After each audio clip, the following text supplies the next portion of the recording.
Hello friends, good morning. লিয়ান পামিলিয়া চ্যানেলে আরও একটা নতুন ব্লগে তোমাদের সকলকে স্বাগত। আশা করি তোমরা সকলে খুব ভালো আছো, যে যেখানে আছো সুস্থ আছো। বহুদিন পর ব্লগ আজকে শ্যুট করছি, ব্লগ শুরু করেছি আবার দেওয়া, মানে শুরু করবো ভেবেছি দেওয়া। বহুদিন ধরে ব্লগ দেওয়া মাঝখানে, তো তোমরা আমরা যারা দেখতে ব্লগিং, তো বহুদিন ধরে ব্লগ দেওয়া বন্ধ করে দিয়েছিলাম, বিকজ ব্লগে যতটা এফোর্ট দিতাম, যতটা কষ্ট করতাম, ঠিক ততটা পরিমাণে ভিউজ আসতো না। তো সত্যি খুব কষ্ট হতো যে এতটা এফর্ট, এতটা খাটনি, এতটা সময় নষ্ট করার পরও যদি একদম ভিউজ না আসে, তো সেখানে প্রচণ্ড কষ্ট হয়, মানে খুব খারাপ লাগতো। প্রায় বলতে পারো একদম আমি ডিমোটিভেট হয়ে পড়েছিলাম যে না, ব্লগিং আর করবোই না, একদমই দেবো না, যা হয়ে গেছে। তারপর হঠাৎ করে আবার চিন্তায় করলাম যে না, লাইভ করলাম কিছুদিন, এই জাস্ট মাসখানেক হচ্ছে লাইভ করছি এখনও। তো লাইভ করার পর কিছু সাবস্ক্রাইবার পেয়েছি, তো তারা বলছে ব্লগিং করতে, ব্লগ দেখবে। তো চিন্তা করলাম যে ঠিক আছে, তাহলে আবার শুরু করা যাক, দেখি এবার পরীক্ষা করে যে এইবারে এক্সপেরিমেন্টটা দেখি যে কতটা ভিউজ আসে। যদি দেখি তোমাদের ভালোবাসা, তোমাদের সাপোর্ট এই ব্লগিং থেকে আবার পাবো, তো আবার নিশ্চয়ই আগামী দিনে ব্লগ দেওয়া শুরু করব। সম্পূর্ণই তোমাদের ইচ্ছা, বলে না যে কর্তার ইচ্ছায় কর্ম, তো আমার হচ্ছে তোমাদের ইচ্ছায় কর্ম। সো তোমরা হচ্ছে আমার কাছে কর্তা, কেননা তোমরা হচ্ছে আমাদের কাছে, অডিয়েন্সটাই হচ্ছে আমাদের কাছে সব। যারা ইউটিউব করে, ইউটিউব ক্রিয়েটার, তো তাদের কাছে অডিয়েন্সটাই সব। তো তোমরা যদি আমাকে সাপোর্ট দাও, ভালোবাসা দাও, এগিয়ে যেতে সাহায্য করো, অবশ্যই তোমাদের জন্য আমি ব্লগিং আবার শুরু করব।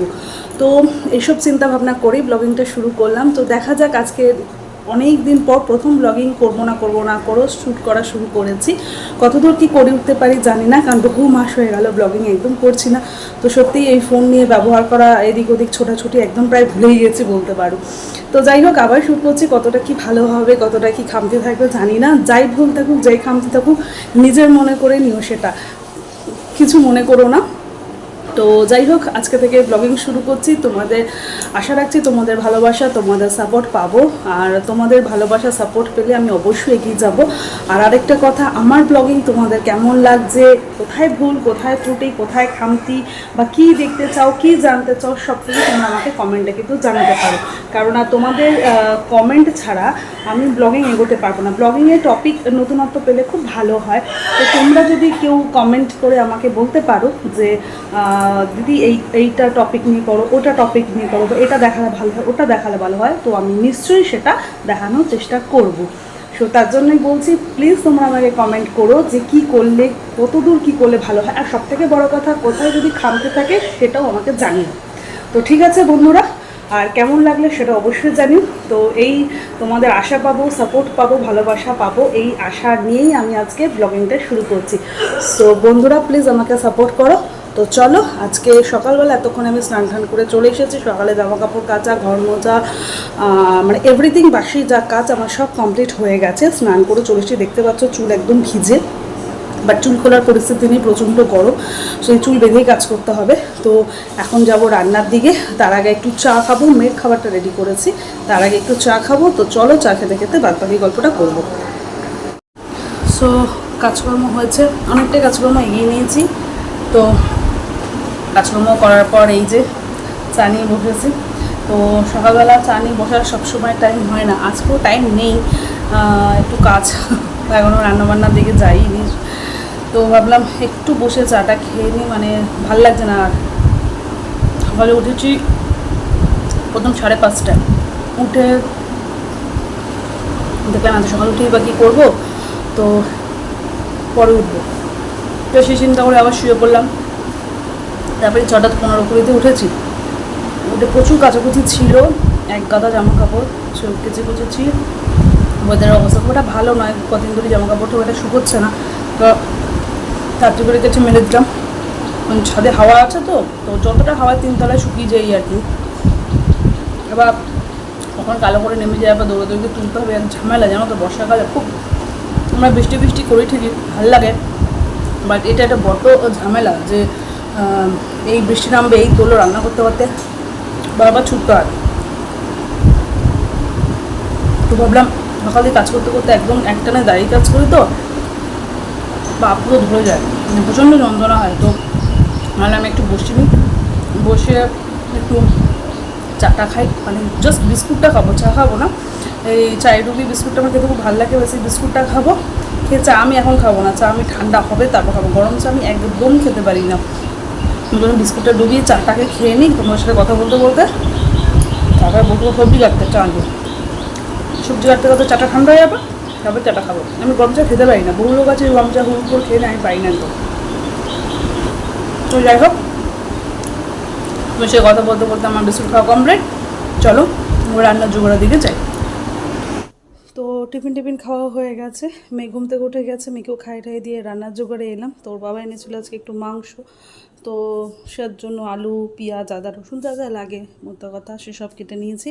আর মাংসটা ওইদিকে পাশে আগেই মেখে রেখেছি, আমি ওই নুন হলুদ জিরে গুঁড়ো ধনে গুঁড়ো আর একটু মানে সর্ষের তেল এই দিয়ে মাংসটাকে মেখে রেখে দিয়েছি। মেখে রেখে দিয়ে তারপর বাদবাকি সবজি কাটতে বসেছিলাম। তো ততক্ষণ মাংসটা যেটুকু সময় মাখা হয়ে থাকে এই আর কি। তো যাই হোক, এবার এই রান্নাটা বসিয়ে দেবো, আর মোটামুটি বাদবাকি রান্না হয়ে গেছে। তো এইটা হচ্ছে পেঁয়াজ কুচি, আসলে আমাদের মাংসটা এক দুবেলার মতো তো হবে, তো তার জন্য একটু বেশি পেঁয়াজ কুচি লাগে।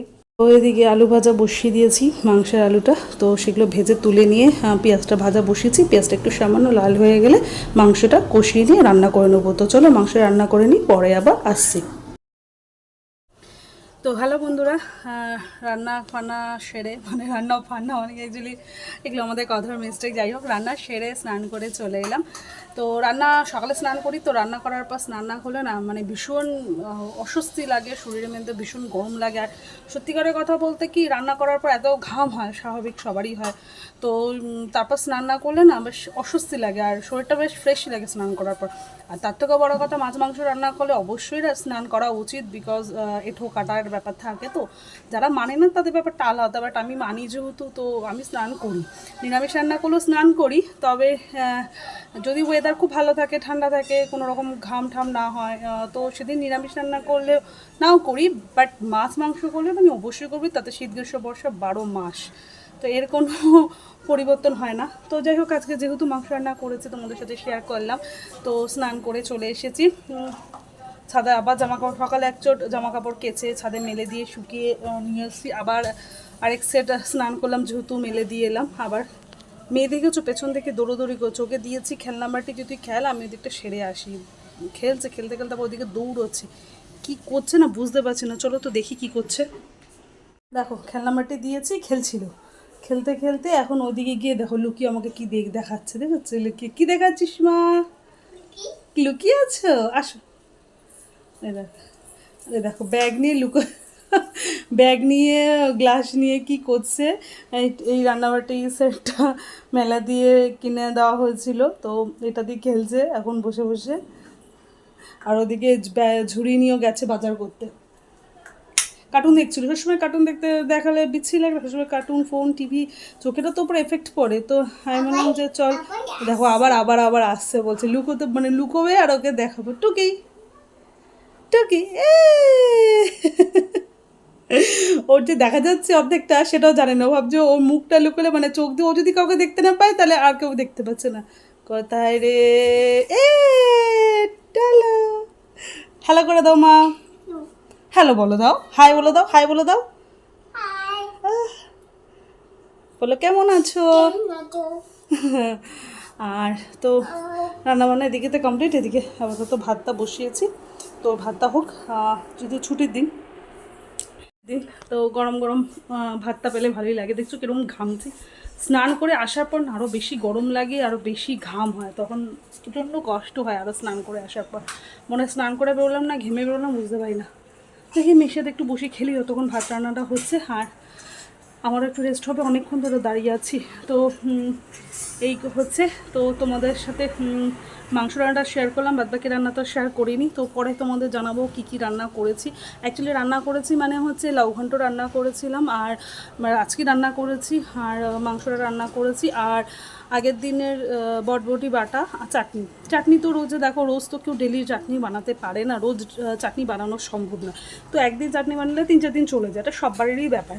তো আমাদের যেহেতু ছোটো সংসার, দুটো মানুষ, তো দুটো মানুষের চাটনি রোজ কী আর বানাবো, ওই জন্য একদিন বানালে 3-4 দিন চলেও যায়। আর বটবটি বাটাও বাটলেও অনেকটা, এক মিক্সিতে তো একটু একটু বাটা যায় না, বেশ অনেকটাই বাটতে লাগে। তো বাটা হলে না অনেকটা হয়ে যায়, তো ওই বটবটি বাটাও রয়েছে। তো এই হচ্ছে আজকের মেনু, বটবটি বাটা, এদিকে হচ্ছে লাউ ঘন্ট, মাংস মানে চিকেন কষা, কষা মানে একটু ঝোলই করেছি যেহেতু দুবেলা, আর হচ্ছে ওদিকে চাটনি, আমের চাটনি। তো এই হচ্ছে আজকের মেনু। মানে প্রতিকটা আইটেমই আমার বরের খুব ফেভারিট, যদিও মানে বটবটি বাটা হলেই মানে প্রায় ভাত খাওয়া হয়ে যায়, ওটা আদার্স কিছু লাগে না, এতটাই ফেভারিট। মানে খুঁজে খুঁজে খুঁজে খুঁজে কবে থেকে বাজারে খুঁজে আমাকে গেলে বলছে বটবটি পাচ্ছি না, বটবটি পাচ্ছি না, সেই খুঁজে খুঁজে কোথা থেকে এই গেল দিন বটবটি এনেছে।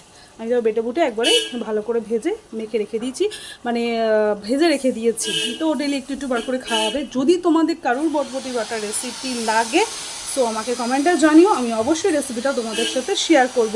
তো যাই হোক, অনেকক্ষণ বকবক হলো, প্রচণ্ড ঘামছি, একটু পাকার তলায় বসি, আবার দিকে ভাত নামাতে হবে, তারপর মেখে খাওয়াবো, তারপরে গিয়ে আবার আমরা খাবো।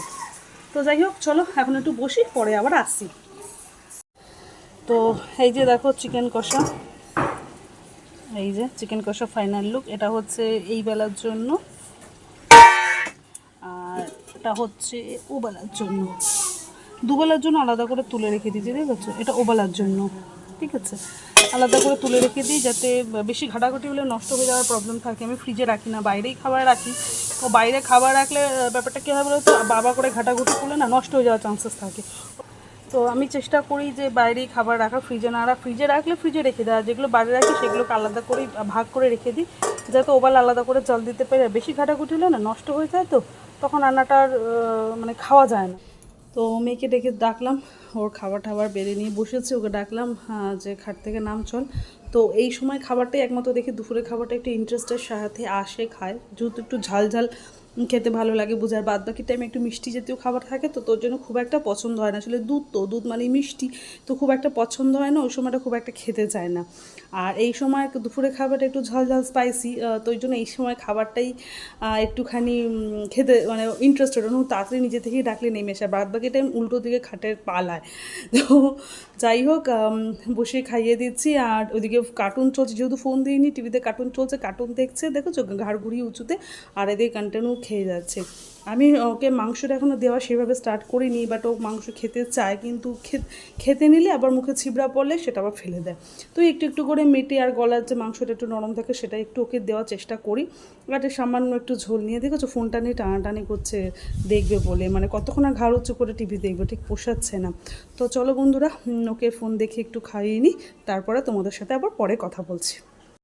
তো বিকেলবেলা ঘুম থেকে উঠে মেয়েকে খাইয়ে নিলাম, আমরাও চাটা খেয়ে নিয়েছি। তো এখন একটু বেরোবো কোথায় সেটা বলছি, জানাচ্ছি। তো আমি রেডি হয়ে নিয়েছি, আর এদিকে ওর বাবা মোটামুটি মেয়েকে রেডি করিয়ে দিয়েছি, আর ওর বাবাকে বললাম একটু টিপটা পরিয়ে দাও, তো ওর বাবা টিপটা পরিয়ে দিচ্ছে। তো চলো দেখাই তোমাকে ওর বাবা কি করাচ্ছে। ওই দেখো টিপ পরিয়ে পাউডার দিয়ে দিচ্ছে ওর বাবা, ড্রেস ফ্রেস আমি পরিয়েই দিয়েছি। তো যাওয়ার জন্য মেয়ে খুব এক্সাইটেড, কেননা মেয়ে তো খুব একটা বেরোয় না বাইরে, সবসময় ঘরেই থাকে। তো ওর জন্যই বেসিক্যালি যাওয়া, মানে আমাদের যাওয়ার খুব একটা ইচ্ছা ছিল না, ওর বাবারও শরীরটা বিশেষ ভালো না, তাও মেয়ের জন্যই শুধু যাওয়া, জোর একদম বাইরে বেরোয় না, সবসময় ঘরে বসে থাকে, তো তার জন্যই। আর একটু ওয়েদারটা দেখলাম স্টেবল, মানে খুব একটা গরম নেই, সকালের দিকে একটু বৃষ্টি হচ্ছিলো বলে একটু ঠান্ডা ঠান্ডা মতো রয়েছে, তাই জন্য বললাম তা চলো একটু ঘুরে আসি। যাত্রী কোথায় বলছি সেটা হচ্ছে রথের মেলা, আজকে হচ্ছে উল্টো রথ। তো সোজা রথে আমি বেরোইও নি, আর মেলাও দেখা হয়নি, যাইও নি, আজকে উল্টো রথ শেষ, তাই ভাবলাম চলো আজকে যাই ঘুরে আসি, কারণ মেলাতে আবার শেষ হয়ে যাবে, না গেলেও নয়। তো চলো উল্টো রথে যাই, মেয়েটারও একটু মেলা দেখা হবে, আর আমারও একটু ঘোরা হবে, কারণ অনেকদিন বাড়ি থেকে আমিও খুব একটা বেরোই না, মেয়েও বেরোয় না। এসব আলোচনা করে ড্রেস ফ্রেস পরে নিয়ে বেরিয়ে বাড়ি থেকে বেরিয়েছি, আর দেখছি বাড়ির সামনে যে রথটা একদম হয় একটা বাড়ির রথ, তো ওরা মোটামুটি পরিক্রমা করে মানে মাসির বাড়িতে ঘুরে জগন্নাথের বাড়ি চলে এসেছে। তো প্রচণ্ড নাচানাচি হচ্ছে, তো ওটাই দেখতে একটু দাঁড়িয়ে পড়লাম। আগে আনলাম যে ফার্স্ট এই সময়টা মানে এই ঠাকুরটা প্রথম দর্শন হলো, তো খুব ভালো লাগলো। তো এরা অনেক আগেই বেরিয়েছিল, ওর জন্য পরিক্রমা করে বাজনা বাজিয়ে ঢাক বাজিয়ে ঘুরে ঠুরে এসে এবং পরিক্রমা করে এরা বাড়ির দিকে রওনা হয়েছে। তো সুতরাং বাড়ির দিকে মানে বাড়ির সামনেই চলে এসেছে প্রায়। তো এরা দড়ি ছোঁয়ার জন্য হলো না, তো দেখি যদি মানে কাছাকাছি কোনো রথ পাই, যদি দড়ি ছুঁতে পাই, কেন সোজা রথে বেরোয়নি, ছুতেও পাইনি, যদি উল্টো রথে ঠাকুর চায়। তো যাই হোক সেখান থেকে চলে এসেছি মেলার দিকে। মেলার কাছাকাছি মোটামুটি এসে গেছে। এখানেও দেখে খুব বাজনা ফাজনা বাজছে, কী ব্যাপার বুঝলাম না। যাই হোক আমরা এগিয়ে গেছি, কারণ প্রচণ্ড ভিড়। মানে যেহেতু বললাম বৃষ্টি হয়নি, সকালের দিকে একটু হচ্ছে, বিকেলের দিকে কিছুই নেই, যার জন্য রাস্তাঘাটে প্রচণ্ড ভিড়। আর উল্টো রথ মানে শেষ মেলা, তো স্বাভাবিকভাবেই ভিড় প্রচণ্ড। তো দেখো বন্ধুরা, তো গল্প করতে করতে তোমাদের সাথে মেলা অবধি চলে এসেছি। এইটা হচ্ছে এইবারের মেলার গেট। গতবারও মেলা এসেছিলাম, সেই থিমটাও তোমাদের সেটা শেয়ার করেছিলাম পুরনো ব্লগে, সেটা তোমরা দেখতে পাবে। তো চলো মেলায় ঢুকি। তো মেলায় ঢুকেছি, দেখতে পাচ্ছ কীরম হারে ভিড়। আমার এই জন্য না এই মেলা ঠেলা একদম পছন্দ না। শুধু মেয়েটার মুখ চেয়ে একটু বেরোয় যে ওর একটু ঘোরা হবে, এই আর কি। তো ঢুকতেই প্রথম বেশ ভগবান শিবের দর্শন হলো, মহাদেবের দর্শন হলো, বেশ মনটা প্রসন্ন হয়ে গেল, এই আর কি। তো কোনো স্টলে ঢুকতে পারছি না, কোনো দোকানে ঢুকতে পারছি না, এতটাই ভিড় তুমি বললে বিশ্বাস করবে না।